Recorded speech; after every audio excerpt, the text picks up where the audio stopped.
Alright, for starters, we got some premium grips. Could probably use a new pair and some stolen bar ends right there. Fit Northwest bars. Fit stem.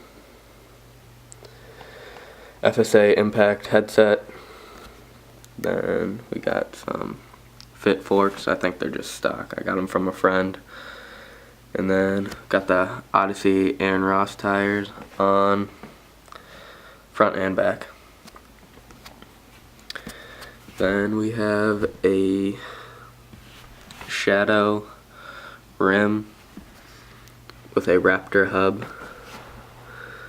It's pretty beat up. I think I'm gonna get a new one. Broke 3 spokes already on it. If you can see.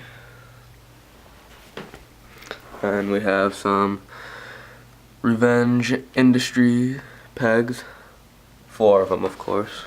4 peg swag. Then moving along, I've got the Skavenger bridge frame. Best frame ever if you're a street rat like me.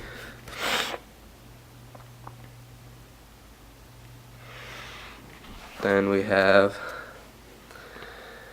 the Fit sprocket and some Fit cranks, some Odyssey pedals, Odyssey PC, animal seat with a wedge post, no seat clamp. Too ghetto for that. Then I also have a Shadow half-link chain and another Shadow rim with the Raptor hub. And hopefully I didn't forget anything, and that's my bike.